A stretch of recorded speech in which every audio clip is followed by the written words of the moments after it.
Bonsoir chers amis, j'espère que vous allez bien. Alors j'aimerais revenir sur mon analyse du cours du Bitcoin, puisque tout dépend de cet étalon.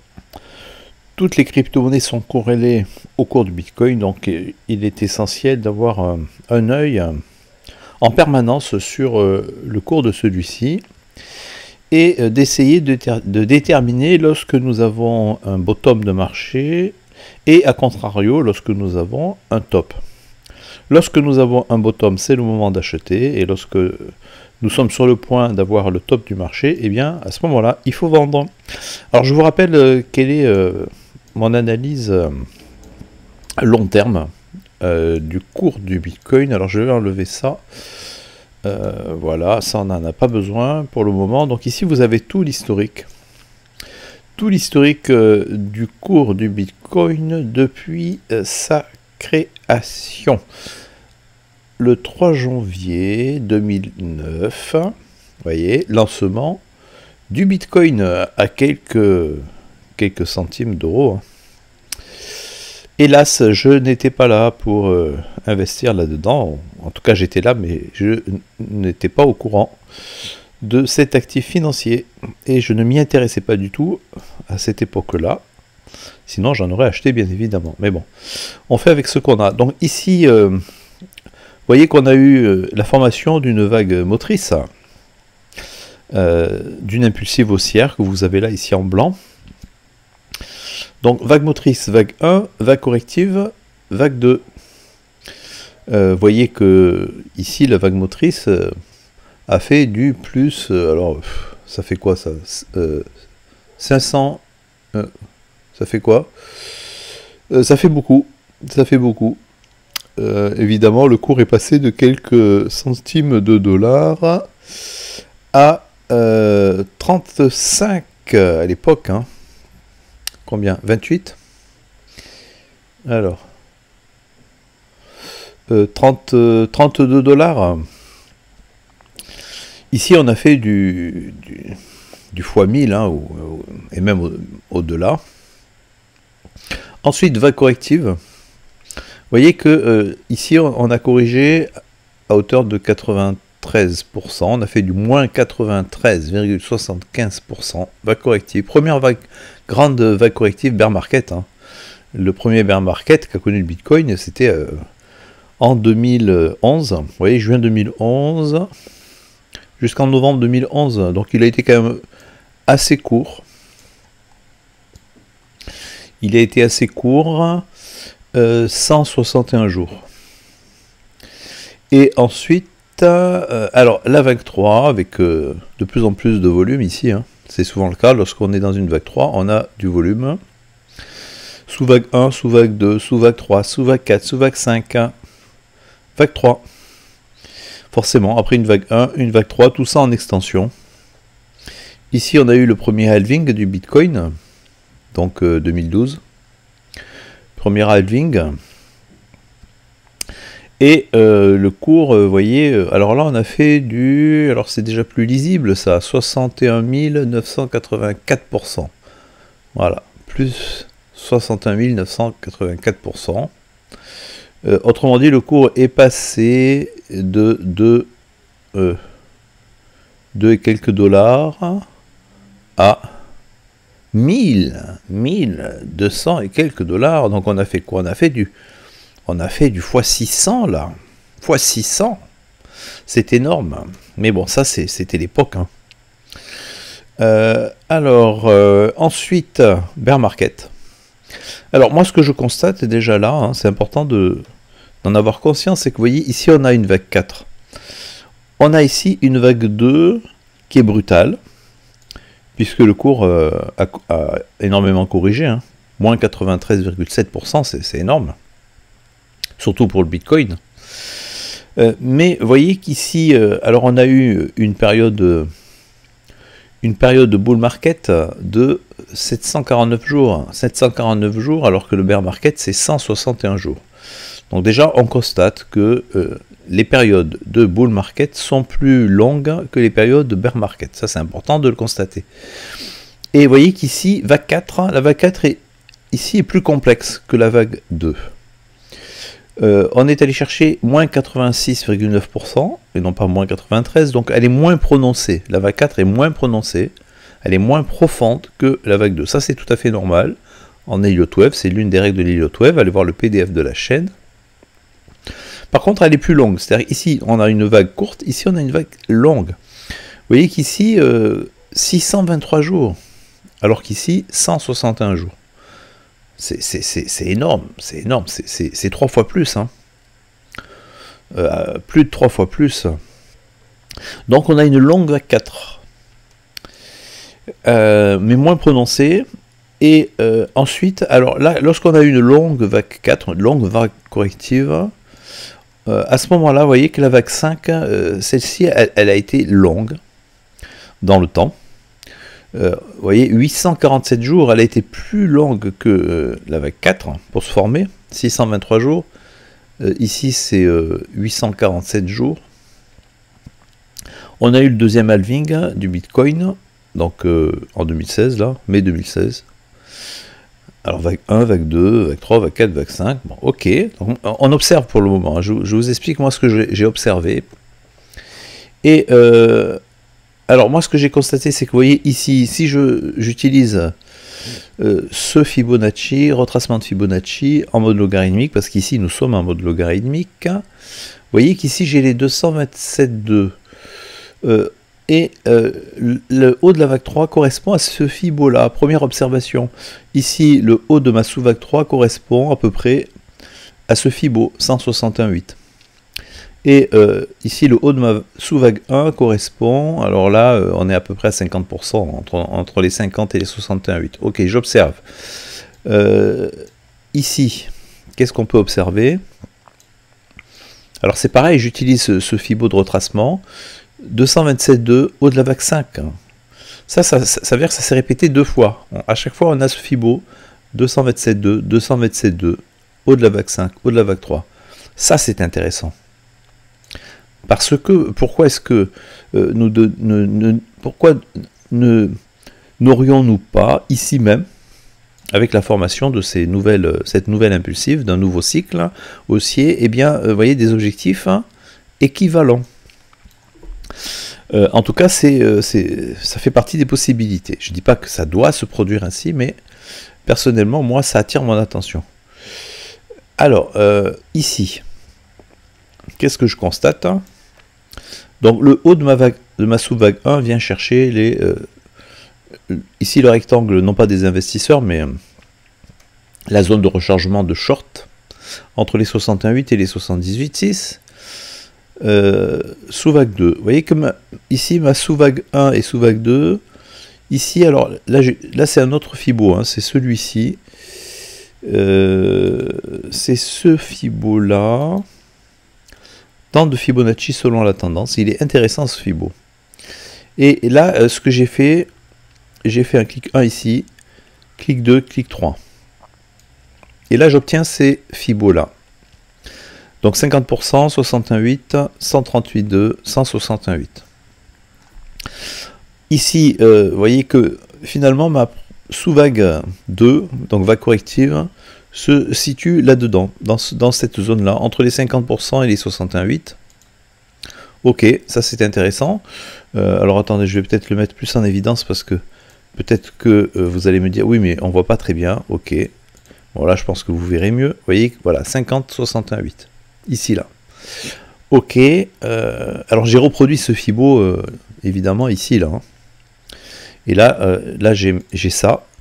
Pareil, donc 50, 61,8, voilà, 61,8 et 138,2. Alors après j'ai les 168, mais là ce qui m'intéresse c'est ça, 50, 68, 138,2. Donc moi j'ai mon objectif déjà en termes de durée pour ma vague 5 qui se trouve ici là, hein, janvier-février 2025.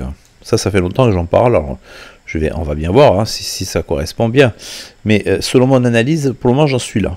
Tout simplement parce que j'observe ce qui s'est passé par le passé et je pars du principe que ce qui s'est passé par le passé devrait se reproduire, alors peut-être pas forcément à l'identique, mais de manière assez semblable hein, dans l'avenir.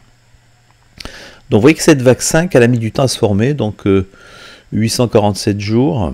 On est allé chercher ce Fibo 138,2 et on est allé chercher les 227,2 ici. 227,2, 138,2. Voilà, on a notre objectif. Ici, on a fait du plus 12 124%. C'est-à-dire qu'on est passé de 150 et quelques dollars, pardon, à 19 000 et quelques, hein. 19 000, 20 000, ça fait quoi ça? Ouais, 19 800. Donc, belle performance. Et ensuite, bear market. Alors, le bear market, ici, il a duré combien? Il a duré 364 jours. Il a duré une année, hein. Il a duré une année. On est allé chercher ici les moins 84%. Alors, qu'est-ce que je constate? Ici, la correction, moins 84%. Ici, moins 86%. Ici, moins 93%. Donc, le cours corrige de moins en moins. Voilà, ça, c'est ce que je constate. Donc, pour moi, ici, on entame un nouveau cycle. C'est-à-dire qu'ici, vous voyez, j'ai ma grande vague 1 en orange. Bas de ma vague 2 en orange. Deuxième cycle. Et là, on entame la grande vague 3 de ce cycle-là. Vague 1, vague 2, vague 3, 4, 5, etc. Alors, c'est pas terminé, mes observations ne sont pas terminées. Nous avons donc ici notre grande vague 1. Vague corrective, alors moi j'ai décompté une WXYXZ. Vague 1. Alors, ici, ce qui est intéressant, c'est que, évidemment, nous avons là une vague 1 qui, du coup, correspond à celle-ci, hein, à cette vague 1, au niveau de notre second cycle, deuxième cycle, nouveau cycle. Sous vague 1, 2, 3, 4, 5, ok. La vague 1 ici vient chercher la zone de rechargement, 78,6. Ensuite, évidemment, il y a eu le crash Covid. Ça, c'était pas prévu hein, au départ. Hein. Je pense que s'il n'y avait pas eu le crash Covid, ici, on n'aurait pas eu une vague 2 aussi profonde. Le fondamental influe sur le cours, forcément, à l'analyse technique. Hein. Donc ça, c'est exceptionnel. Il ne faut pas s'attendre à ce qu'on reproduise tout le temps ça, ce phénomène-là. On aurait très bien pu ici avoir une sous-vague 2 ici, et puis alors après vague 3, 4, etc. Mais on a eu une vague 2 très prononcée, qui a correspondu d'ailleurs avec une zone de récession ici. C'est-à-dire que sur le S&P 500, on a eu aussi forcément une vague corrective. D'ailleurs, je vais vous le montrer ici. Vous voyez que là, je fais la comparaison entre le cours du Bitcoin et le cours du S&P 500. Vous avez ici, vous voyez les croix que vous avez là et ces bandes rouges, ça c'est des récessions, c'est des périodes de récession. Donc on en a eu une ici pendant le Covid. D'ailleurs, c'est le seul exemple que nous ayons pour le moment pour essayer d'établir un lien entre une période de récession et le cours du Bitcoin. Donc là, ce qui s'est passé, c'est que la récession, elle a eu lieu pendant cette crise Covid. Donc là, vous voyez, en plein dedans, vous voyez la croix ici. Et le cours a corrigé de moins 27%. Ok, ça c'est un constat. Évidemment, sur le Bitcoin aussi, on a pas mal corrigé. Et ensuite, le cours du S&P 500, il a repris sa course hein, haussière. Moi, je décompte une sous-vague 1, 2, 3, 4, 5. Voilà, donc personnellement, je pense que le bull run, ça sera cette vague 5 ici, parce qu'il y a une corrélation entre la bourse américaine, et en partie en tout cas, hein, et le Bitcoin, mais pas toujours. Ici, vous me direz, oui, mais regardez, là, on a des récessions, on est dans une période de récession. Ok, alors il y a eu même, vous voyez ici, sur cet indicateur, donc Charles Récession Watch, on a eu ici, vous voyez, on est en unité de temps mensuel, on en a eu 2. Vous voyez, il y a 2 bandes. Mais ce qui se passe ici, c'est que, vous voyez que ces périodes de récession, elles coïncident avec la vague corrective ici. C'est-à-dire qu'ici, on a fait déjà du moins 26%. Ici, il y a une récession, on a fait du moins 27%. Ici, on a fait du moins 26,93%. Donc pour moi, ici, le cours a pricé, il a pricé cette récession-là. Il n'est pas indispensable que le cours corrige davantage, parce que vous voyez qu'ici, on est dans la récession, mais on est dans la vague corrective. Donc tout ça, évidemment, il n'y aurait pas eu ici de vague corrective, le cours aurait poursuivi sa route, on aurait été dans une bulle spéculative, avec une période de récession. Alors là, oui, je me serais attendu voyez, à ce phénomène ici. Mais là, comme la récession a eu lieu pendant cette vague corrective, évidemment, elle a accompagné cette vague corrective, et nous avons eu là, pour moi, le résultat de la récession. Et ceux qui voient un bitcoin à 10 000 $, imaginent que le cours va maintenant chuter.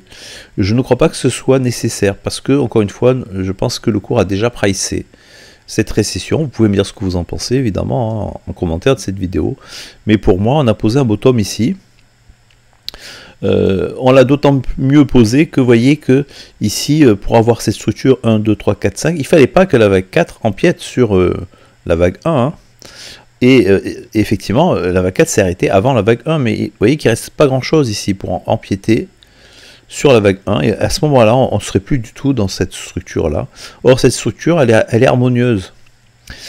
Ici, on a notre flat, expanding flat, avec les 168 en ligne de mire. Hein. Donc, pour moi, tout ça, ça se tient, c'est cohérent. C'est raison pour laquelle je maintiens personnellement cette analyse et le fait que nous soyons dans cette grande vague 5. Et cette grande vague 5, vous voyez qu'on doit aller chercher l'un de ses objectifs, 127,2, 161,8. Autrement dit, ici, c'est les 180 000 $, et même on peut aller chercher les 227,2, puisque jusqu'à présent, le Bitcoin est toujours allé chercher cet objectif des 227,2. Alors pourquoi est-ce qu'il ne le ferait pas ici? Autrement dit, ça ferait un Bitcoin à 400 000 $. Je ne l'exclus pas du tout personnellement. J'y reviendrai. Alors là, la corrélation avec le S&P 500, ok, elle est quand même relative, hein, parce que vous voyez qu'ici, par exemple, bon là, le cours, évidemment, création de lancement du Bitcoin, vous voyez qu'on a formé cette vague motrice, ok. Haut de la vague motrice ici, ici vague corrective, c'est vrai que ça a correspondu avec cette vague corrective sur le S&P 500, sous vague 2, ok, ça oui, là on est en corrélation parfaite. Par contre, vous voyez qu'ici, le cours est monté alors qu'on a eu cette vague corrective ici. Alors, on en a eu une ici aussi, remarquez. Oui. Donc là, on a été quand même, je trouve, pas mal en corrélation. Par contre, ici, on est venu former cette vague 3. La vague 3, vous voyez qu'elle s'est arrêtée ici, alors que sur le S&P, le cours a continué de monter. Alors que là, on a corrigé. Vous voyez que là, on corrige et là, on monte. Donc, la corrélation, c'est pas parfait du tout. Hein. C'est pas parfait du tout. Ici, on est venu former cette vague 4, et puis vague 5. Vague 5, ici, le cours a monté. Il a quand même bien monté. Alors qu'on était ici, vous voyez, dans une vague corrective sur le S&P 500. Hein. On a fait du moins 15%. Or ici, non, le cours, il a poursuivi sa route pour venir former cette vague 5. Ici, haut de la vague 5, ok, il correspond aussi à un top de marché. Ici, donc on a eu cette vague corrective. Ça a correspondu à peu près ici, là, effectivement. On a eu aussi cette vague corrective, mais vous voyez que le cours est monté, puis hop, il est redescendu. Sous vague 1, ok, corrélation. Par contre, vous voyez qu'ici, vague corrective, là, le cours continue de monter. Par contre, crash Covid, alors là c'est corrélation, hein, forcément. Et puis, vague 3, donc ça c'est le bull run 2021. Vague 3, ici, ok, sommet, vague corrective, alors qu'ici on continue de monter. On est venu former donc en A, B, C, top de marché, ok, vague corrective. Donc là, depuis, effectivement, ça correspond bien. Et là, on a des récessions, on a des périodes de récession, ou de risque de récession. Cet indicateur, normalement, est censé indiquer les périodes de récession. Donc, vous voyez que là, c'est quand même assez précis. Et c'est ce qui explique qu'on a eu une longue vague corrective ici. Hein. Mais pour moi, cette vague corrective, ok, elle s'explique en partie par la macroéconomie, mais pas seulement, parce que ici, on a une vague 4. Or, je vous ai expliqué qu'ici, vous voyez, la vague 4 a été très longue aussi par rapport à la vague 2. Ici, on a une vague 2 courte, relativement courte, et puis on a une vague 4 qui est beaucoup plus longue que la vague 2, plus de 2 fois plus longue. Donc même sans ça, à mon avis, on aurait eu tout ça. Hein. Parce que c'est mathématique, et là, c'est le Bitcoin. Donc tantôt on est corrélé avec le S&P 500, mais pas toujours. Donc il faut se méfier, hein. Pour moi, c'est pas l'indicateur. Évidemment, il faut le prendre en compte, mais à la rigueur, le DXY est plus significatif. L'indice dollar me semble être plus pertinent. En tout cas, il faut les avoir les deux à l'esprit pour quand on analyse le cours du Bitcoin. Donc là, le SPX, pour moi, il doit monter, il doit aller former cette vague 5. Vous voyez qu'on est à peu près ici, d'ailleurs, dans le même schéma qu'ici, là. Vous voyez, cette longue vague 3, ben, on devrait pouvoir reproduire ça, avec la même inclinaison à peu près, et donc ça nous amène ici à janvier-février 2025. Est-ce qu'on va avoir ici de nouveau un crack, ou un crash? Encore une fois, ceux qui maintiennent une analyse bear, il y en a quelques-uns sur les comptes Twitter auxquels je suis abonné, c'est pas la majorité, mais on en trouve. Ils voient un Bitcoin à 10 000 $, mais peut-être qu'ils ont un biais bearish aussi. Un biais bearish, donc évidemment, il ne faut pas exclure ces analyses, mais la plupart sont bullish. Bon, moi je suis bullish pour le moment. Et je pense qu'ici, on doit venir former cette vague 5. Donc je reviens ici sur le Bitcoin. J'ai mes indicateurs. Donc vous voyez qu'ici, vous avez ça. Ici. Alors ça, c'est... Je vais le mettre en quelle couleur? Ça peut-être, voilà. Non. Un truc bien flashy là. Orange, voilà. Alors 1, 2, 3, 4, 5. Ça, c'est ce que nous avons eu ici. 1, 2, 3, 4, 5. Bull Run 2021. Mais attention, parce que ce Bull Run, c'est la vague 3, c'est pas la vague 5. Donc, vous voyez, on peut le prendre en compte, mais pour moi, ce qu'il faut prendre en compte, c'est plutôt ce qui s'est passé ici, lors de la formation de cette vague 5. Vous voyez, 1, 2, 3, 4, 5. Donc, nous avons ça, Bull Run 2021, et à côté, là, ça, c'est le Bull Run... Vous voyez, hop, voilà, que je mets en évidence. Bull Run 2016, c'est celui-ci, c'est la formation de la grande vague 5. Et si je veux établir une correspondance, alors moi la correspondance elle est avec ça, elle n'est pas avec ça.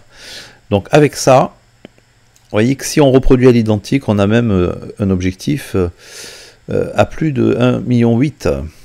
Alors je ne dis pas qu'on doit aller chercher cet objectif, mais si on prend le Bull Run 2021, alors on vient chercher les 250 000.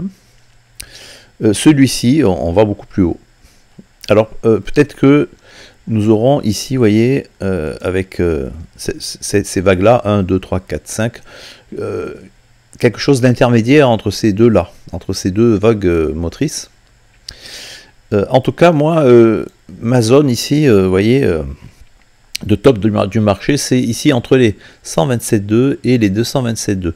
En sachant que les autres fois, on est à chaque fois allé chercher les 227,2. Donc pourquoi est-ce que je ne privilégierai pas cet objectif des 400 000?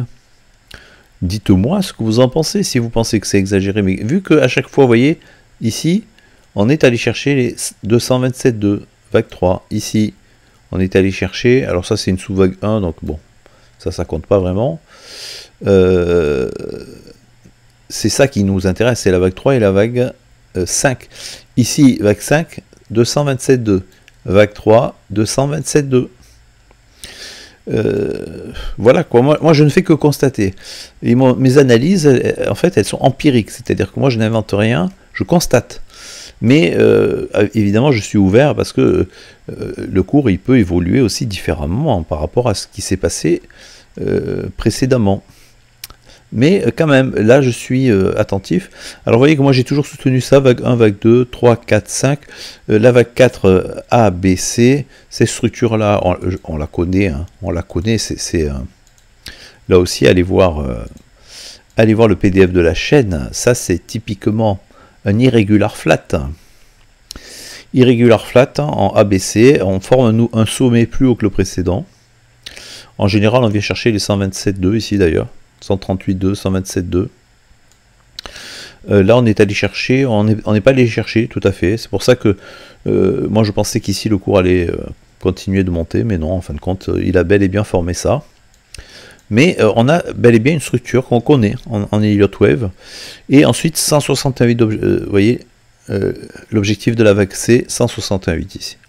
Et on doit former ici une vague donc en 5 vagues ici, en 5 sous-vagues si vous préférez, 1, 2, 3, 4, 5, Ici, on a une ending diagonale. Ending diagonale. On le voit mieux d'ailleurs quand on passe en mode régulier. Vous voyez qu'on a ici une ending contracting diagonale. Vague 1, vague 2, vague 3 qui est plus courte que la vague 1. Vague 4, vague 5 qui est plus courte que la vague 3. Et à chaque fois, on a des zigzags. C'est-à-dire qu'ici, la vague 3, c'est un zigzag. La vague 1, c'est un zigzag. La vague 2, c'est un zigzag. La vague 4, c'est un zigzag. Et enfin, la vague 5, c'est un zigzag. Donc tout ça, effectivement, respecte les règles.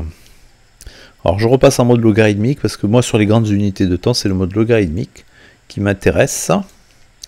Je le trouve beaucoup plus pertinent. Et donc là, maintenant, vous voyez qu'ici, j'ai mes 168, hein, donc quasiment. Donc, on vient chercher cet objectif. Et là, maintenant, hop, pump. Alors, pump du Bitcoin. Qu'est-ce qu'il faut dire? Alors déjà, on est venu casser ce niveau-là, hein, le haut de cette vague 4. Donc là, ça c'est bullish. Ici, on fait un épaule, tête-épaule. Hein. Épaule, tête-épaule. Avec des objectifs qui normalement devraient conduire le cours du Bitcoin à peu près ici. Vous voyez, là, le bull run 2021, on devrait aller chercher ici le haut de notre vague 2, hein, de notre sous-vague 2 en vert. Pour ensuite corriger, mais bon, alors là, ce qui s'est passé, moi, ce que je constate, c'est qu'on a eu ici la formation, alors vague 1, 2, 3, 4 et 5, ça c'est mon nouveau décompte. La vague 4, elle vient prendre appui sur cette trendline et sur l'ancienne ATH ici, hein. Donc ça c'est très important, ce point-là, j'en ai souvent parlé dans mes analyses. Vague 5 en ending diagonale, ending contracting diagonale, ok. ABC sous vague 2, alors très courte, mais vague 2 qui n'est pas forcément terminée, mais qui pourrait très bien l'être. Et ensuite, là moi je m'attends maintenant à un pump du BTC, du Bitcoin et aussi des altcoins, parce qu'on n'a pas encore eu d'altcoin de saison. Hein. On n'a pas vraiment eu d'altcoin de saison, on a eu un pump sur les mêmes coins, on a eu un pump sur l'intelligence artificielle, mais la plupart des crypto-monnaies, des altcoins n'ont pas pumpé, et ça... c'est là, c'est pendant, ici, normalement on devrait l'avoir, hein. D'ailleurs, lorsqu'on analyse le cours de l'indice total 2 ou total 3, donc pour les altcoins, on s'aperçoit qu'on est aussi pareil, hein, on est là dans quelque chose, on attend maintenant le pump des altcoins, et pas uniquement du Bitcoin. Donc là, on était dans la dominance, ici, dominance Bitcoin, il nous faut maintenant être dans une dominance des altcoins. Et cela ne saurait tarder. En tout cas, ici, le cours consolide. Alors, si le cours consolide aussi, c'est pas surprenant. On a cette grosse résistance ici, hein, des 30 000 $, forcément. Vous voyez qu'ici, le cours, à chaque fois, ici, il a cassé la résistance, mais il est revenu support, support, support, support, support. Ici, vous voyez, bon, c'est pas vraiment support, mais ici, support, le cours a consolidé ici, ici. Donc, forcément, ça consolide, parce que pour pouvoir casser ça, il faut consolider. Et quand on aura cassé les 30 000, là, personnellement, je serai bullish. Je serai vraiment bullish. Pour le moment, on casse rien. Hein, on est là, on attend. Et il nous faut une bonne impulsive ici. Là. Une bonne bougie verte pour venir casser cette grosse résistance. Alors, vous voyez que j'ai ma trendline ici. OK. Ici, alors, on peut aussi faire une analyse Wyckoff, hein, que je vous ai proposé déjà.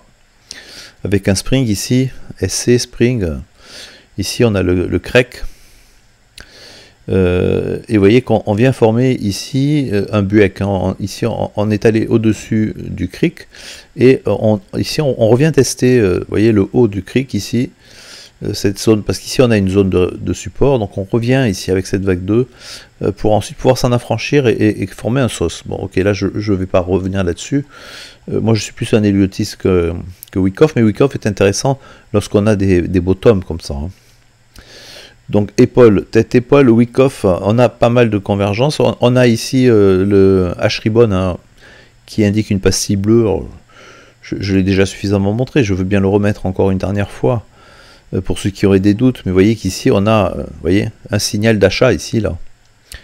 Et H-ribbon en weekly, c'est très performant, ça n'a jamais été démenti, vous voyez ici, pastille bleue, ben on a eu ce pump, pastille bleue, à chaque fois qu'on a une pastille bleue, ça, ces cercles en gris ici, ce sont des zones de capitulation des mineurs. Et lorsque les mineurs capitulent, en général, on a un signal d'achat. Mais pas tout de suite. Vous voyez qu'on a eu ici, pareil, donc les mineurs ont capitulé. Ici, c'est capitalisation donc des investisseurs, et puis les mineurs. Et enfin, on a l'achat. Et donc ici, on a une pastille bleue qui indique un achat. Alors moi, je suis bullish. Et puis le RSI est bullish, puisque vous voyez qu'ici, on est en zone de surachat, mais ici, on est en zone de survente. On est allé en zone de survente ici. Hop. Ensuite, on a eu la crise FTX, hein, cette plateforme-là qui a fait n'importe quoi. Sur lesquels j'ai laissé quelques billes. D'ailleurs, je suis fâché contre FTX, très fâché. Forcément, et je ne suis pas le seul, parce que c'est pas sérieux. Mais heureusement, il existe des exchanges comme Bitgate, Binance, etc., KuCoin, qui sont sérieux pour le moment en tout cas. Alors ici, vous voyez que sous vague 3, sous vague 4, sous vague 5, pareil, hein, alors ça, moi j'invente rien ici. Ici, on a quoi? On a des sommets de plus en plus bas. Ce sommet-là est plus haut que celui-ci, on est d'accord. Alors, chartisme, voilà, je vais utiliser ça. Or, ici, hop, on a une belle divergence en weekly en plus. Hein. En weekly, c'est rare les divergences du RSI en weekly.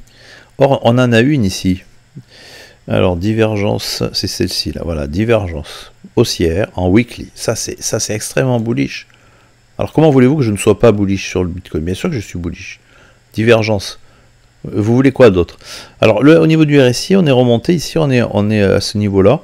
Or, je constate que lors du précédent bull run, vous voyez ici, on était au même niveau. Lorsqu'on est venu former la sous-vague 1 puis sous-vague 2, vous voyez qu'on est allé là. Ensuite, on est redescendu. Alors, pas au niveau 50, juste avant. Or, ici, pareil, on est monté au niveau 70. Et là, on redescend. Alors, est-ce qu'on va continuer de redescendre? C'est possible, mais pas forcément. Peut-être qu'on a eu notre bottom ici. Donc ça, c'est intéressant de constater que le RSI, ici, il est bullish, hein, il n'est pas bearish.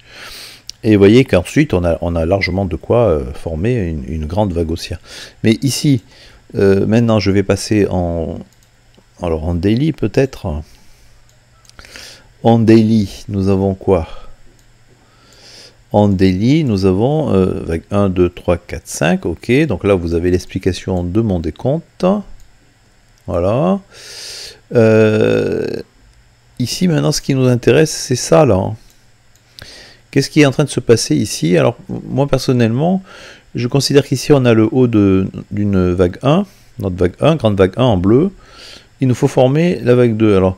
Ici, évidemment, donc moi j'ai mon Fibo de retracement. Pour le moment, on est allé chercher les 23,6. C'est très peu pour une sous-vague 2. Mais encore une fois, en période de bull run, c'est pas du tout rare. C'est pas si rare que ça. Et d'ailleurs, en 2021, on a eu aussi une sous-vague 2 qui est allée chercher cet objectif. Or là, on est allé le chercher. Vous voyez, 23,6. Évidemment, on peut aller chercher les 38,2. Hein. Surtout qu'ici, on a un zigzag correctif, donc en A, B, C. Ce zigzag correctif, alors attendez, je vais mettre ça, hop, mineur. Vous voyez, A, B, C. Évidemment, on peut aussi aller chercher les 100%, hein, ça c'est pas exclu, auquel cas on irait chercher les 38,2 ici. Mais vous voyez qu'ici, on a déjà un objectif, ce sont les 61,8, ça c'est un objectif.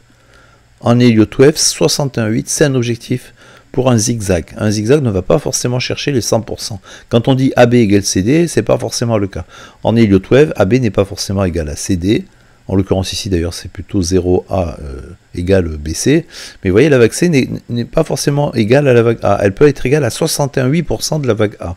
Ça c'est très commun, c'est très classique. Et vous voyez qu'ici le cours est en train de pumper. Donc, alors je ne dis pas, il ne faut pas vendre la peau d'ours avant de l'avoir tué, mais moi je dis que je peux considérer que peut-être il y a un bottom ici. Alors vous me direz, oui, mais c'est quoi cette structure-là comment est-ce qu'on a pu former un zigzag comme ça, là ok, mais ce zigzag, évidemment, vous voyez, on a une vague 1, 2, 3, 4, 5, donc ça c'est une impulsive, hein. Impulsive baissière. Ensuite, alors je vais passer en 4 heures, comme ça vous verrez mieux. Mais pour moi, on a quelque chose de cohérent ici. Alors ça, je vais le mettre bien, voilà, hop. On a quelque chose d'extrêmement cohérent. Vous voyez, sous vague 1, sous vague 2, sous vague 3, 4 et 5. Hop. vague A. Ensuite, alors ça par contre, cette vague-là, la vague B, rebond de B, ça c'est très compliqué, c'est très subtil. Et personnellement, moi ce que je décompte ici, c'est un triangle qui existe en Elliott Wave, un triangle. Alors c'est A, B, C, D, E. D'ailleurs, vous voyez qu'ici, on a ça, les vagues A, C et D qui s'alignent ici. Donc ça indique aussi trendline. Hop, voilà, ça indique un triangle. Et puis pareil ici, on a les vagues, vous voyez, A, B et D. Du coup, hop, vous voyez, on forme bel et bien un triangle ici. C'est ça qu'on appelle un triangle. Donc évidemment, c'est pas parfois des structures, vous voyez, celle-ci, elle n'est pas parfaite, mais en tout cas, elle répond aux règles. Et du coup, ici, on vient casser le triangle, et ça, c'est très classique. Ça, ceux qui font du smart money concept, ils savent que les market traders, les market makers, pardon, eux, ils savent que beaucoup de gens se sont positionnés ici en longue. Ils ont placé leur stop loss, par exemple, ici, ici, etc. Donc, hop, le cours vient chasser les stop loss. On décharge le train avant de faire monter le cours. Donc, pour moi, ça, hop, on est venu chasser les stop loss. On a chassé celui-ci, en tout cas ceux qui étaient là. Vous voyez, tous ceux qui étaient là, là et là. Alors, pas ici, effectivement, ni là. Mais encore une fois, c'est pas forcément terminé. Mais on peut aussi très bien avoir maintenant, ça y est, vous voyez, avoir un bottom ici. Et là, le cours pourrait très bien monter. Voilà, donc c'est ce qu'il est en train de faire. Donc soyons attentifs parce que là ça va se jouer ici. Ça me surprendrait pas hein, si le cours devait corriger davantage, je ne serais pas surpris parce que pour moi j'ai des objectifs plus bas, mais je ne crois pas que ce soit nécessaire. Voilà, alors sur ce je crois avoir dit l'essentiel. Je dis quand même un mot sur le DXY, hein, l'indice dollar, parce que celui-ci, il est vraiment corrélé au cours du Bitcoin. Souvent, en tout cas, vous voyez qu'ici, par exemple, hein, lorsque nous avons eu le bull run, ici, 2016-2017, vous voyez que c'était durant cette phase corrective, sur le DXY, notamment ici, là, alors que quand on a ici, vous voyez, une vague motrice sur le DXY, on a une vague corrective sur le Bitcoin. Alors ici vous voyez vague motrice, ok, alors vous voyez que ça ne correspond pas toujours, hein, puisqu'ici on a une vague motrice aussi, ici vague corrective, alors oui, bon à peu près, hein.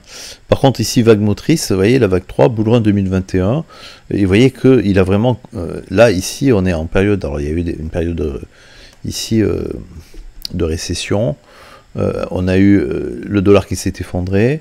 Vous voyez, et pendant ce temps-là, ben, ça a profité au Bitcoin. Hein, ça a profité au Bitcoin. Et puis là, ce que nous avons eu ici de nouveau, un marché haussier sur le DXY, vous voyez, cette grande vague ici, motrice, eh bien, cette vague motrice, elle a tout à fait correspondu avec la période de bear market sur le Bitcoin. Donc là, oui, on peut vraiment parler de corrélation, vous voyez, vague 4 et cette vague-là. Par contre, là, maintenant, ça corrige. Et ici, on a ici, vous voyez qu'on vient former ici une vague corrective, alors forcément avec des rebonds, mais vous voyez qu'ici on a ces zones de support, de résistance, et donc là, évidemment, on a une structure en ABC a priori, et on est venu former une vague A, et puis vague B, et puis là, vous voyez, vague C. Et jusqu'où va aller cette vague C, ça, c'est l'avenir qui va nous le dire. Quoi qu'il en soit, on peut très bien avoir une vague C. Vous voyez, si cette vague C devait venir se former de cette manière-là, alors pendant ce temps-là, on a notre bull run ici. On a notre bull run avec donc ici l'indice dollar qui continue de s'effondrer. Pour aller chercher quel est l'objectif, alors peut-être celui-ci, là il y a plusieurs objectifs hein, pour ici, vous voyez qu'on peut aller chercher cet objectif-là, un objectif dans cette zone de prix, mais on a aussi, alors, hop,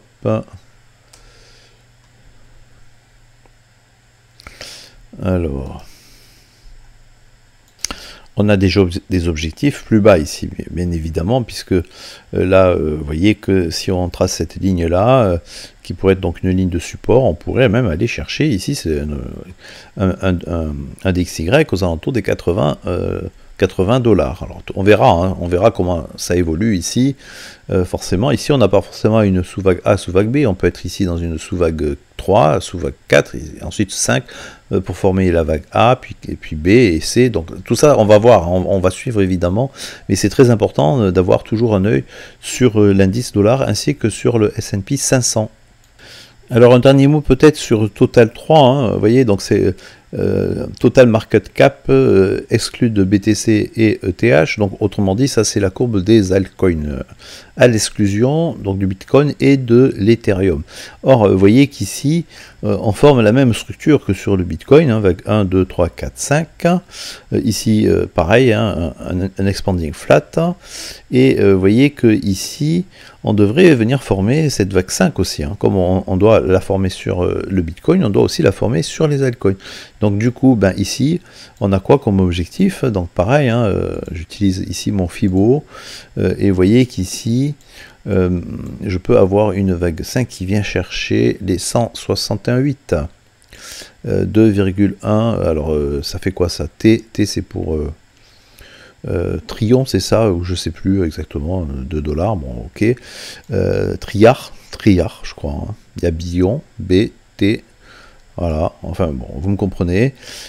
Or, ici, alors notre vague 3, vous voyez, si j'utilise le même Fibo ici, hop, alors là je vais le mettre à gauche, celui-ci, hop, là, vous voyez ma vague 3, on est allé chercher les 141,4. Donc ici, on peut aussi aller chercher les 141,4 plutôt que les 168. Voilà, ça c'est possible aussi qu'on ait des objectifs. Alors tout ça, ça doit correspondre effectivement.